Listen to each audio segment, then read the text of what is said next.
नमस्कार दोस्तों, आप लोगों का बहुत बहुत स्वागत है हमारे YouTube चैनल में। सर्वप्रथम आप सभी को गुरु पूर्णिमा की ढेर सारी शुभकामनाएं। और आज हम अपने मेडिकल ज्योतिष की श्रृंखला में आज हम बात करेंगे देवगुरु बृहस्पति की। कि कैसे देवगुरु बृहस्पति हमारी कुंडली में योग कारक होते हुए भी रोग की संभावनाओं को जन्म देते हैं। तो आइए हम विश्लेषण करेंगे इस पे और इसे विस्तृत चर्चा करेंगे आप लोगों के समझ, ताकि आप लोग भी अगर आपकी कुंडली में ऐसे योग बन रहे हों तो यथाचित उपाय करके इसकी संभावनाओं को कम कर सकते हैं या सही समय पर इसका इलाज करा करके आपको रोग को बढ़ने से रोक सकते हैं। तो आप आज यहाँ पे देखें, एक मेरे समझ एक कुंडली है एक जातक की। इनका जो जन्म हुआ है 28 जनवरी 1968 का है। जन्म समय इनका 2:40 सुबह का है और जन्म स्थान है लखनऊ। इस हिसाब से अगर हम देखते हैं तो इनकी वृश्चिक लग्न बनती है।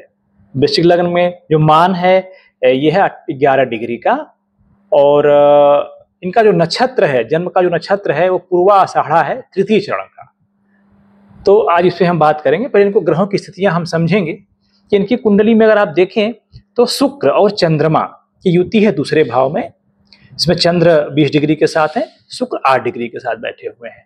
सूर्य इनके तीसरे भाव में बैठे हुए हैं 13 डिग्री के साथ में। बुध और मंगल की युति है चौथे भाव में, मां के घर में। जो बुध का जो बल है वो 1 डिग्री का है और मंगल का बल 20 डिग्री का है। पांचवें घर में शनि और राहु की युति बैठी हुई है। शनि और राहु इनके पांचवें भाव में है। शनि का जो बला बल है वो 4 डिग्री का है और राहु का 29 डिग्री का है। राहु तो हमेशा, राहु केतु हमेशा ही आपके वो राहु और केतु हमेशा ही वक्री होते हैं और इनमें इनके कुंडली वर्गोत्तम भी हैं। और इनके छठे भाव में जो रोग का भाव होता है कोई ग्रह नहीं बैठा है, जबकि ये मंगल का घर है, ये मेष राशि है और 7वां भाव खाली है, 8वां भाव खाली है, 9वां भाव खाली है। गुरु इनके 11वें भाव में सिंह राशि में 10 डिग्री के साथ में वक्री होकर के बैठे हुए हैं और केतु इनके 11वें भाव में वर्गोत्तम भी हैं, वर्गी और आपके वक्री भी हैं और 29 डिग्री के साथ बैठे हुए हैं। तो ये रही इनके कुंडली की स्थितियां। अब इसमें हम बात करेंगे कि इन ग्रह, जो इनके ग्रहों की स्थितियां इनके कुंडली में हैं, अब इस तरह के अगर स्थिति ग्रहों की होती है तो किस प्रकार के रोग होने की संभावनाएं होती हैं। देखिए, ज्योतिष एक विज्ञान है, ध्यान रखिएगा हमेशा। ये हमेशा संभावनाओं की बात करता है। हो सकता है आपको सेम परिस्थितियों में चीजें नहीं हो, क्योंकि और बहुत सारी चीजें इसमें हमको कैलकुलेट करनी पड़ती हैं। बट हम जो बेसिक बात करेंगे, ये बात करेंगे कि एक सामान्य भाषा में जो संभावनाएं बनती हैं वो क्या क्या बन सकती हैं इनकी कुंडली में। तो जैसा इनके हम बात करेंगे लग्न की, तो इनका वृश्चिक लग्न है और लग्नेश है मंगल। जो लग्न होता है हमारा, वो हमारे शरीर का प्रतिनिधित्व करता है। वृश्चिक लग्न है एक स्थिर, तीव्र, रहस्यमयी और गूढ़ राशि है जो गुप्त रोग, हार्मोनल असंतुलन, जननांग और मलाशय संबंधी समस्याओं तथा शरीर से समस्याओं से जुड़ा होता है। और लग्नेश जो मंगल हैं, यहाँ पे आप देखिए इनके घर में चौथे भाव में जो हृदय, फेफड़े और छाती का भाव होता है बुध के साथ स्थित है, जो अत्यधिक मानसिक थकान, चिंता और ब्लड प्रेशर से संबंधित परेशानियों का संकेत देता है। अब यहाँ देखिए चंद्रमा और शुक्र की युति जो है द्वितीय भाव में है, धनु राशि में है। तो ये दोनों मिल करके एक भावनात्मक संवेदनशीलता, तो दूसरी ओर एक शारीरिक रस प्रणाली को प्रभावित करते हैं। मतलब ये जो होंगे ना बहुत ही भावुक प्रवृत्ति के प्राणी होंगे, कि इस से बहुत ही इमोशनल अटैच्ड होते हैं। यह जो युति होती है ना, कंठ, गले, वाणी, आंखों और भोजन नली से संबंधित रोगों को संकेत करती है। धनु और चंद्रमा में कुछ अशांत होता है, धनु राशि में चंद्रमा कुछ अशांत होता है। ये मानसिक असंतुलन, नींद की कमी और चिंता एक मन में डाले रहता है। अब आप देखें, अगर इसमें हम फिर से बात करेंगे मंगल और बुध की युति की, इसमें चतुर्थ भाव में कुंभ राशि में है। तो जो चतुर्थ भाव होता है हमारा हृदय, छाती और मन के शांति से संबंधित होता है। मंगल क्या है? आग है। बुध क्या है? तंत्रिका। तो तंत्रिका तंत्र में तनाव, मानसिक थकान, कभी कभी हाई ब्लड प्रेशर या तंत्रिका विकार होने की संभावनाएं बनती हैं। और कुंभ जो राशि है वात प्रधान है, तो वात रोग, गठिया, अनिद्रा तथा फेफड़ों की कमजोरी से संबंधित बीमारी इनको हो सकती है। जब कोरोना काल आया होगा ना, इसमें जरूर प्रभावित हुए होंगे। अब देखिए शनि और राहु की जो युति है पंचम भाव में है। यह युति सबसे अधिक रोगदायक होती है और यह पाचन, लीवर, आंतें और मानसिक रचनात्मक संबंधी समस्याओं को बुलावा देती है। शनि राहु युति से पुराने रोग, गैस्ट्रिक विकार, लीवर की समस्या, लीवर में फैट और तनाव जनित रोग तथा पेट में सूजन की संभावना बढ़ाती है।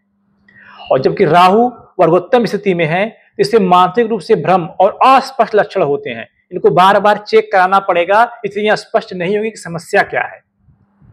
छठा भाव इनका है, ये छठा भाव रोग का भाव माना जाता है। ये वृषभ राशि है, जिसके स्वामी शुक्र हैं, जो द्वितीय भाव में चंद्र के साथ बैठे हुए हैं। तो रोग भाव की जो दृष्टि है, ये गुरु इनकी दृष्टि डाल रहे हैं इस भाव पे, जो मोटापा, डायबिटीज की समस्या इनको दे सकता है। आठवां भाव है जो आकस्मिक और रोग और सर्जरी का होता है। मिथुन राशि का है ये आठवां भाव, इसमें इसके स्वामी बुध होते हैं, जो चौथे भाव में मंगल के साथ बैठे हुए हैं, जो न्यूरोलॉजिकल इश्यूज, माइग्रेन, हार्ट या ब्लड सर्कुलेशन की समस्या दे सकते हैं।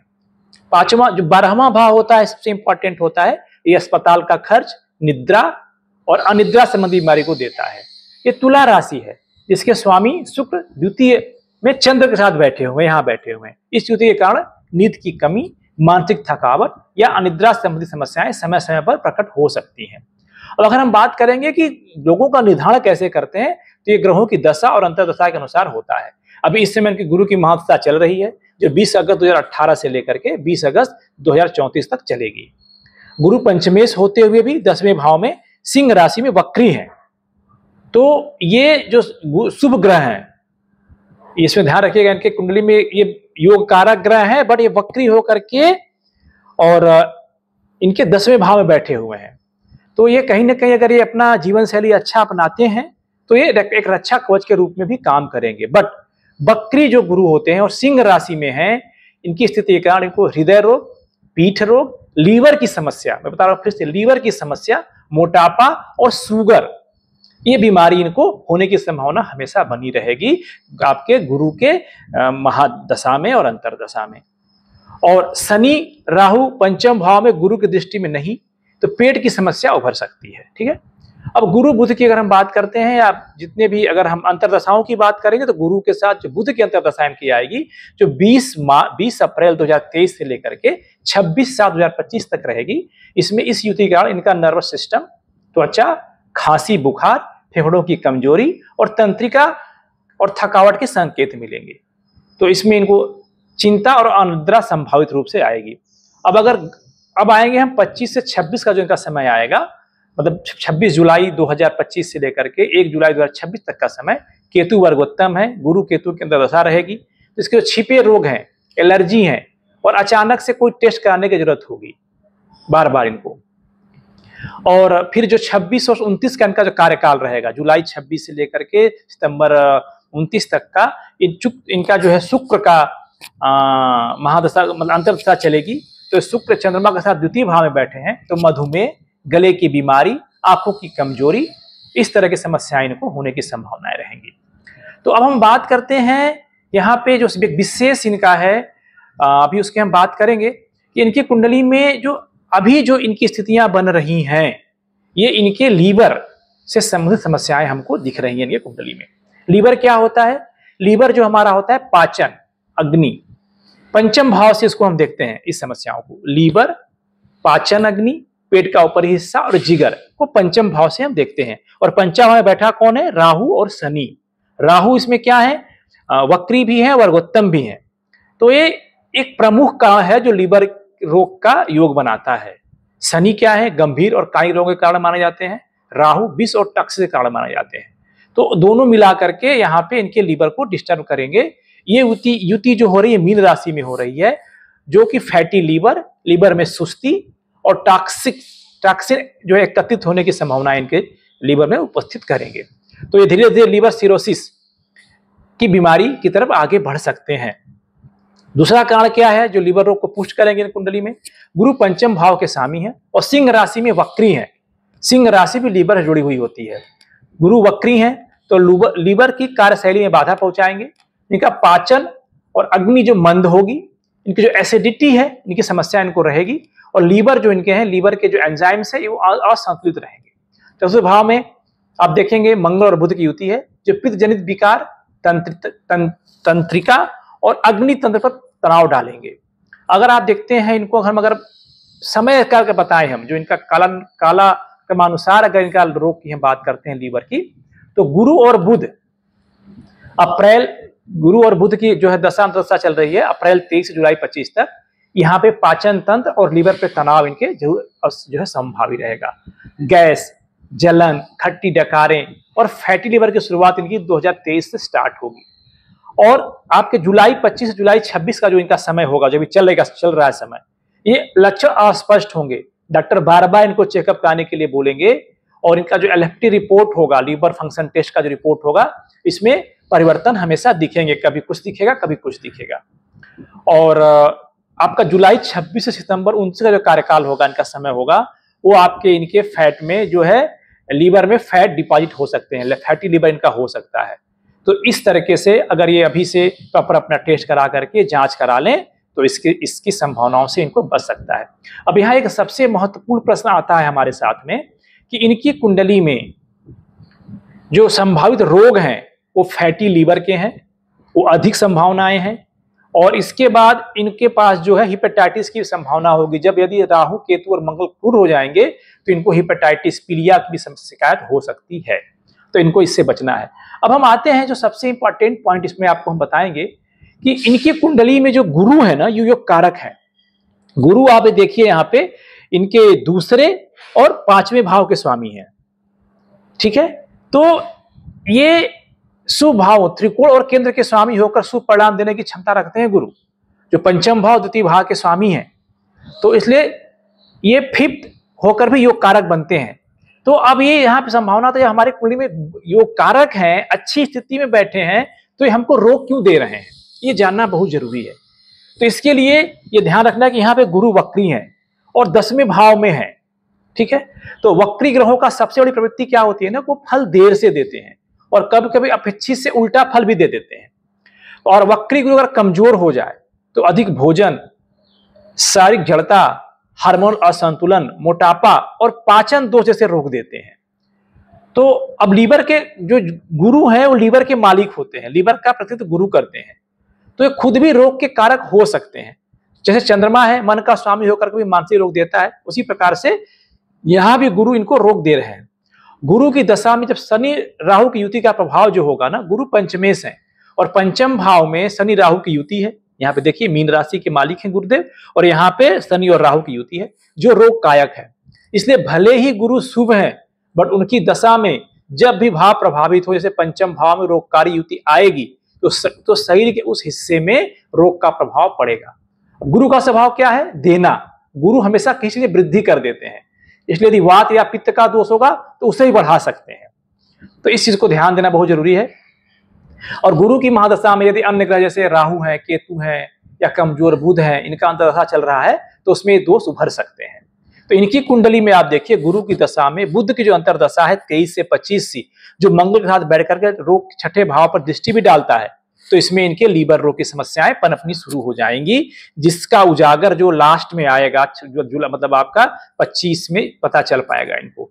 और गुरु केतु की जो महा अंतर्दशा चलेगी अभी 25-26 में, और फिर गुरु असुर की चलेगी 26 से 29 में, जहां पे रोग की संभावना बढ़ जाती है। तो इस प्रकार से हमें इस निष्कर्ष पे आते हैं कि योग कारक गुरु भी शुभ भाव के स्वामी होते हुए भी इनको रोग दे सकते हैं, बट चूंकि इनकी वक्री स्थिति की वजह से पाचन और लीवर को मतलब समस्याएं यहाँ पैदा कर सकते हैं।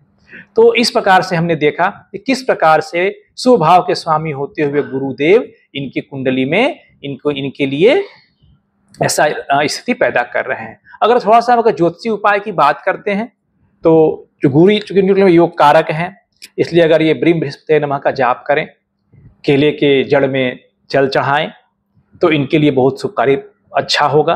राहु और केतु का भी यथाचित उपाय करना चाहिए इनको, और समय समय से मेडिकल टेस्ट, दवाइयाँ इनको लेनी चाहिए, और जो भी परहेज डॉक्टर बताता है एक जो उसको इनको जल्द निश्चित समय जरूर करना चाहिए। अगर ऐसा करते हैं तो ये सारी समस्याओं से बच सकते हैं। तो उम्मीद है कि आपको हमारी वीडियो पसंद आ रही होगी।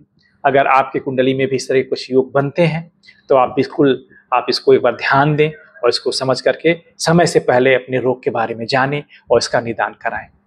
और अगर आपने अब तक हमारा चैनल सब्सक्राइब नहीं किया है तो सब्सक्राइब कर लें और दूसरों को शेयर करें, ताकि इसके बारे में आप अच्छे से जानकारी प्राप्त कर सकें और दूसरे भी इसका लाभ उठा सकें।